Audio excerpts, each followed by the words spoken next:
Internaute de Pourquoi mon père, bonjour et bienvenue à ce nouveau numéro de Pourquoi mon père. L'interrogation pour ce nouveau numéro de Pourquoi mon père est la suivante. Quelle est la signification de la couleur violette utilisée dans la liturgie pendant l'Avent, le carême et dans la célébration des funérailles? La couleur violette utilisée dans la liturgie chrétienne pendant l'Avent, le carême et lors des funérailles revêt plusieurs significations symboliques profondes liées à des thèmes spirituels particuliers. Voici ce que cette couleur représente dans ces différents contextes. L'Avent est une période de préparation à la fête de Noël marquée par l'attente et l'espérance de la venue du Christ. La couleur violette utilisée pendant l'Avent symbolise cette attente dans la prière et la pénitence. Elle invite à la conversion intérieure, à la préparation spirituelle et à la réflexion sur le retour du Christ dans une attitude de vigilance et de repentir. Le violet évoque également l'humilité et la préparation du cœur.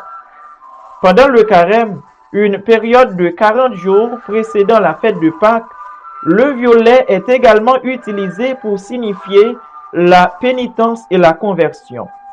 Il rappelle les 40 jours que Jésus a passés dans le désert, jeûnant et priant. Le violet représente donc la sobriété, la repentance et la préparation à la fête de la résurrection. Il appelle à un temps de réflexion, de renoncement et de purification.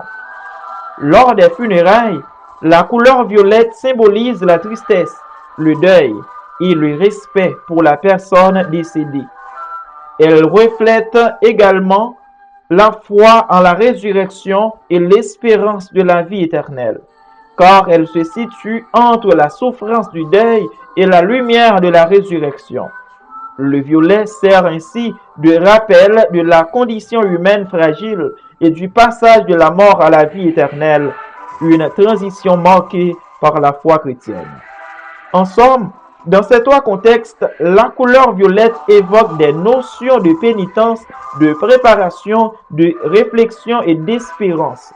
Elle est à la fois un symbole de la souffrance et de la conversion, mais aussi de la promesse de rédemption et de vie éternelle.